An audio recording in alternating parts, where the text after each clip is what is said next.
그래서 이제 그 점수를 다 더해가지고 천점을 갖다 기준으로 이제 저희가 준비를 해놨습니다. 그래서 종합을 보시면은 그 6가지를 만들었다가 저희가 마지막에 뺀 게 퇴출 조건을 뺐습니다. 저희는 거래소에서 퇴출 조건까지 다 만들었었거든요. 근데 퇴출 자체는 IU를 하기 전에 미리 그 점수 매기는데 들어갈 수 있는 내용이 아니거든요. 상장을 한 이후에 이제 퇴출 조건도 보면은 이제 저기 그 백서나 여기에 밝힌 내용, 그러니까 자기네들이 평가해서 체크한 내용에 거짓이 나왔을 때, 또는 이제 뭐 여러 가지 회사에 어떤 저기 소송이 걸렸거나 이런 부분들이 있을 때는 투자자 보호를 위해서 퇴출을 해야 되고 이제 이런 부분들이 이제 쭉 돼 있었는데, 그건 거래소에서 먼저 할 내용이기 때문에 저희가 이제 뺐습니다. 그래서 다 6가지 이제 항목에서 5가지 항목으로 줄었고요.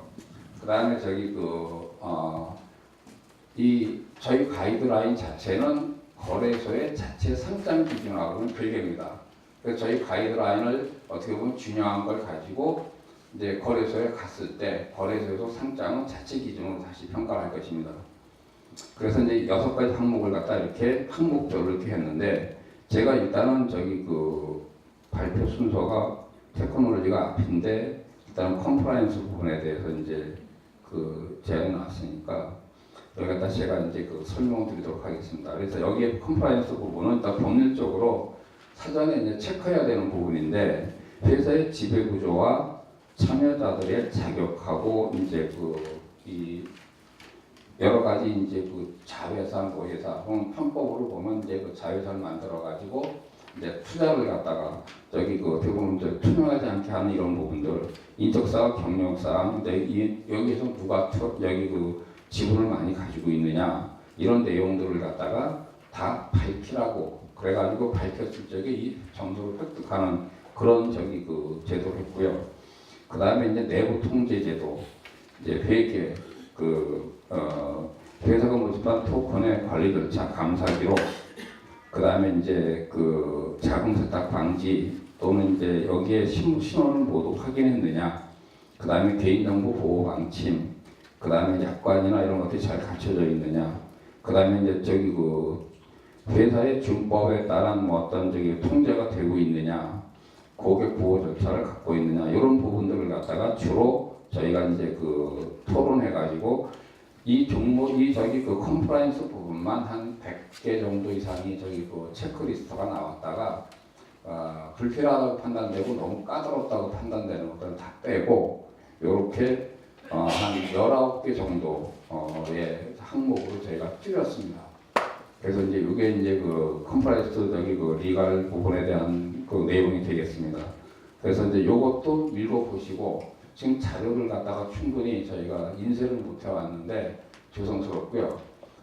자기가 나중에 이런 부분에 대해서 이제 체크해놨다가 발표 질문을 하시거나 할 게 있으시면 질의응답 시간에 추가적인 답변을 드리도록 하겠습니다. 그래서 일단은 법적으로 기본적으로 상장회사들한테 갖춰야 되는 그런 내용들 중에서 핵심적인 부분에서 꼭 이것도 투자의 하나니까 들어가야 되겠다라는 부분을 갖다 여기에 추가했다는 걸 말씀드리겠습니다. 그래서 컴플라이언스 부분은 이렇게 간단하게 말씀을 드리고요. 이제 기술적인 부분에서 이제 상당히 이제 많은 설명이 있을 것 같습니다. 정승재 위원님 모시겠습니다.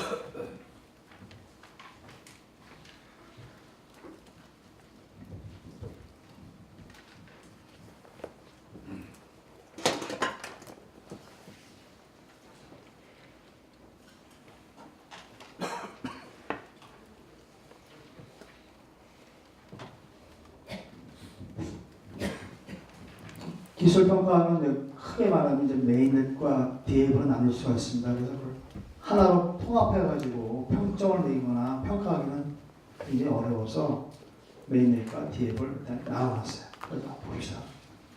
맨 처음에는 이제 성능입니다. 자, 성능은 뭐냐면 이제 메인넷을 만드는데 당신이 만든 것이 어느 정도의 성능을 가지고 있느냐, 이것을 답을 할 수 있느냐, 이런 것도 필요하고요.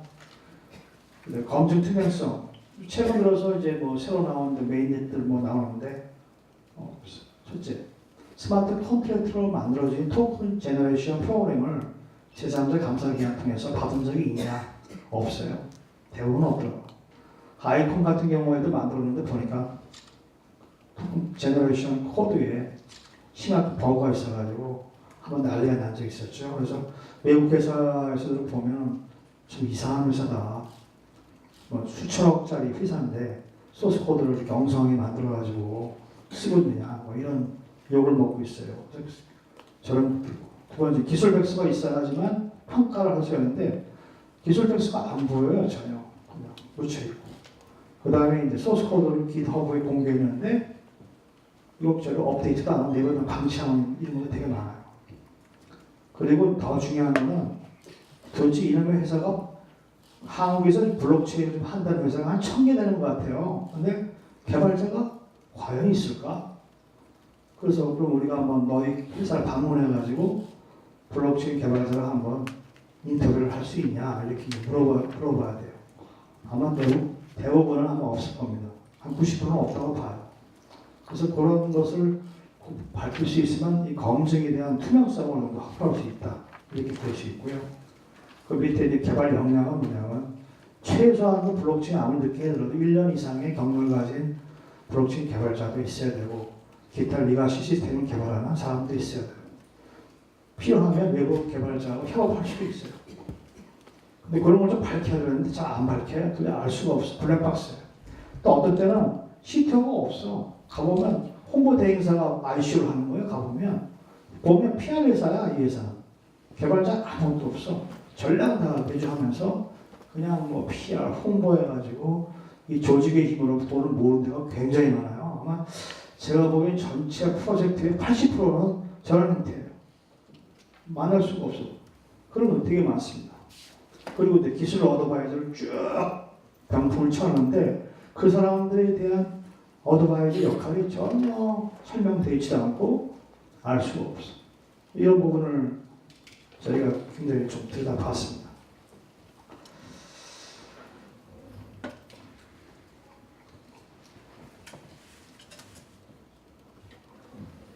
그 다음에 이제 MVP가 아까 말씀하신 나오는데 이제 사실은 이제 메인넷 만든 회사들이 MVP를 만들기는 굉장히 오래 걸리죠. 그래서 가장 높은 수준의 MVP는 테스트넷을 과연 우리가 만드냐 작게라도 이렇게 물어볼 수가 있는데 테스트넷도 종류가 워낙 많아가지고 메인넷 바로 전에 테스트넷도 있을 수 있고 초기 버전의 POC 기준에서의 테스트넷도 있을 수 있어요. 그래서 저희가 그러면 초기에 프로토타입 만드는 POC를 공개할 수 있냐 이 정도로 저희가 했습니다.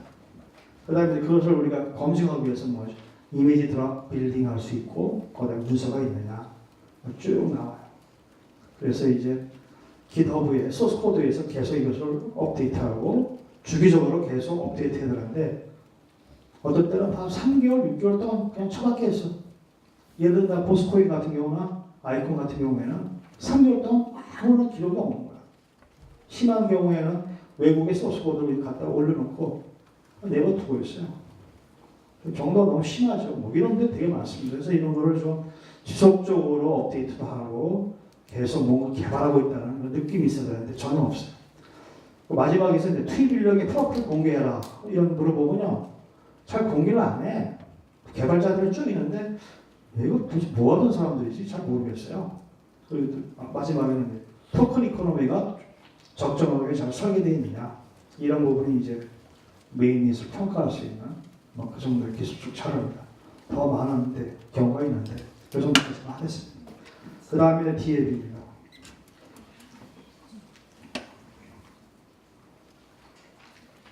DAB 만드는 회사들이 굉장히 어려운 점이 아직 메인넷에서 결정이 안 돼 있어요. 그래갖고 이제 만들다 보면 다 만들어 놓고 이제 메인넷 결정하겠다라는 회사가 대부분입니다.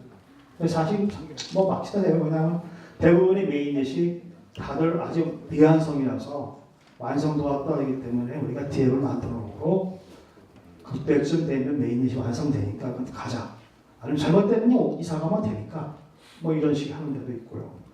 나머지는 이제 똑같이 어떤 합의 알고리즘을 쓰고 있냐 이런 답변 같은 거 필요합니다.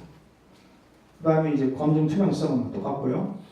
개발자 역량도 똑같고 그다음에 이제 마지막에 이제 MVP인데 MVP는 크게 말하면 웹 베이스나 아니면 앱 베이스를 만드는 그런 이제 어플리케이션이 있어야 돼요. 그래서 제가 그때 뭐라고 했냐면 완벽한 의미에서 100% 디센tr라이제이션 DApp을 만드는 거는 좀 너무 어렵고 그렇게 만들어 보면 실효성이 없다고 봐요. 고객은 탈중화가 그렇게 큰 의미가 없어요, 사실. 전통적인 방법과 DApp을 섞어가지고 만드는 것이 훨씬 더 효과적이고 빨리 구현할 수 있습니다. 모든 기능을 전부 다 블록체인 만들 필요 없어요. 꼭 블록체인에 필요한 부분만 가지고 만들고 나머지는 전통적인 방법으로 만들어라. 그러면 당장 소비자가 쓸 수 있는 그런 걸 만들 수가 있어요. 그리고 완벽하게 돌아갈 수 만들 수 있습니다.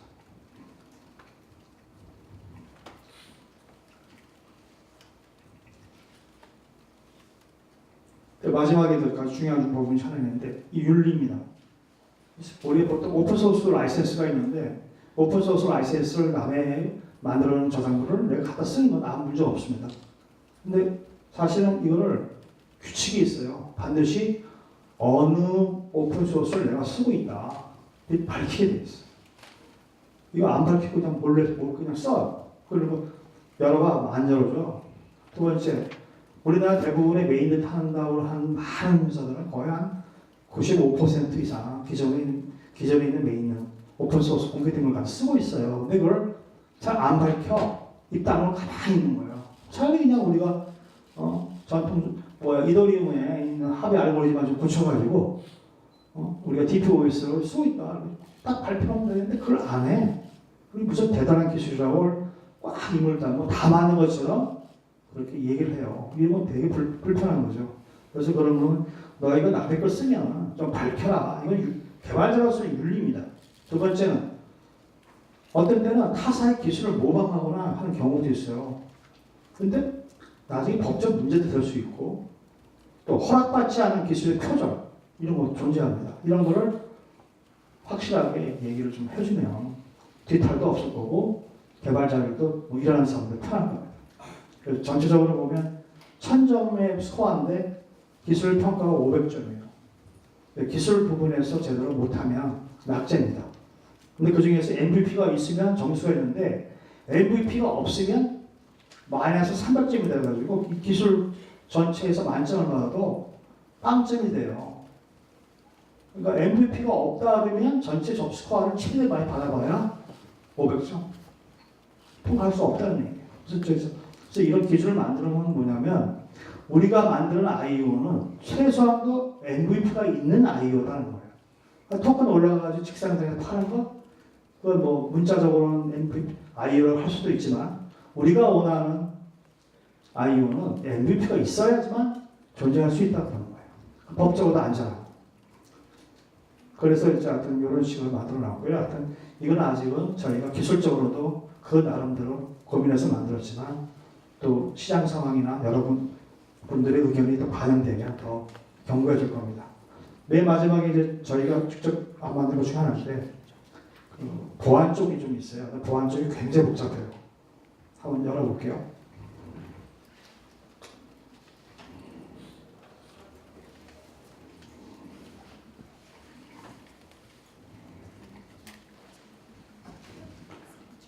취약점 점검부터 시작해가지고 굉장히 많이 나와요. 사실 이거 지키려고 그러면 쉬운 일은 아닙니다. 아마 거의 MVP 끝난 회사들이 그 다음에 어느 정도 자금을 모아가지고 서비스를 제대로 만들기 위한 필요한 조건도 될 수 있어요. 근데 왜 이걸 미리 해놨냐면 이 정도 수준이 안 되면은 이 개발했던 최종적인 상품이 제대로 문제가 될 거다. 그 최소한도 아주 높은 수준이지만 미리 예시를 놓고 개발자들은 이 가이드라인을 어서 따라가지 않으면 제대로 된 서비스를 할 수 없을 것이라는 개념을 저희가 막 올려놨습니다. 그래서 하여튼 최선을 다해서 만들어 가고 있는데 하여튼 부족한 부분은 좀 저희가 보완하겠습니다. 감사합니다.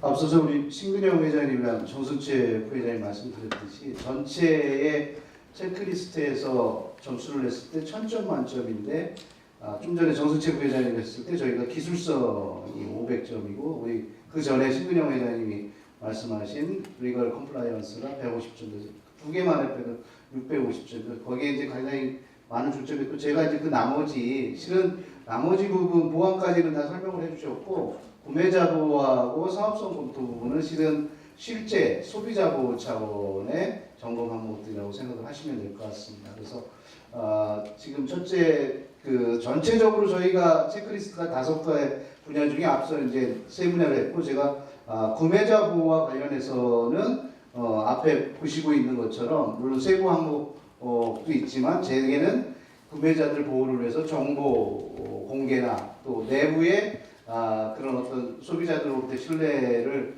확보할 수 있는 감시 장치나 외부에 또 추가 자문 장치나 이런 게 있느냐를 주요하게 저희들이 체크리스트 항목에 줬습니다. 세부 항목은 여기에 실제 셀프 자가 측정을 점수를 낼 때 세부 항목을 쭉 나열해 놓은 거고 크게는 8가지 구매자 보호에 있어서는 기본 항목 내용을 공시했느냐, 경영진에 대한 정보를 공개하였느냐, 또 쭉 있고 그 외에 이제 공시 방법 및 질의 소민 점에 대해서 정기적 공시를 하느냐, 또 외부 전문가의 검토 의견을 받고 이것을 공지하고 있느냐 이런 항목입니다. 그래서 구매자 보호에서는 또 그에 따라서 여기 표에 있는 것처럼 구체적인 아주 실은 아까도 우리 신근영 회장님 말씀하셨지만 실은 전체적인 이것이 작동하는 것 자체가 일종의 셀프 진단이기 때문에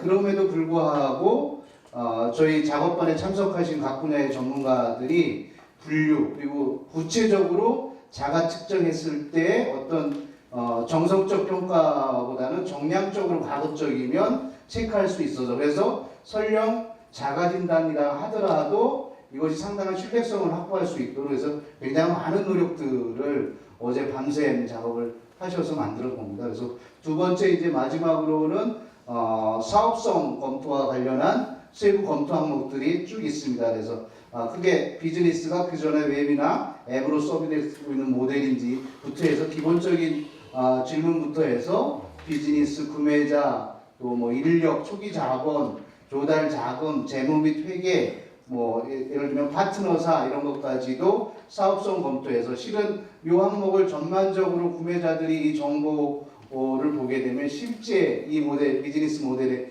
대한 상당한 평가를 구매자 입장에서 소비자 입장에서 할 수 있는 거죠. 그래서 제가 설명드린 거를 이렇게 구매자 보호하고 사업성 검토에 대한 체크리스트에 대한 설명을 마치도록 하겠습니다.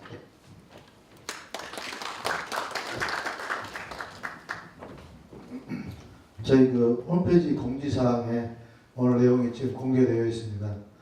들어가셔서 내용을 보시면 되겠습니다. 다음 순서가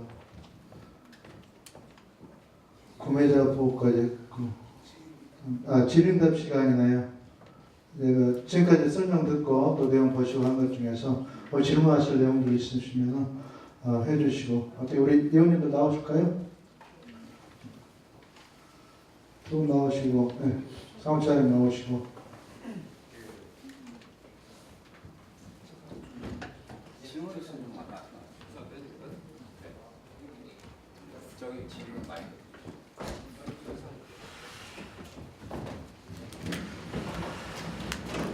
네, 코인데스크의 김병철 기자고요. 몇 가지 여쭤보면 일단 ICO가 사기 등이 잇따라서 이제 산업 전체에 악영향을 미쳤다라고 평가를 하셨는데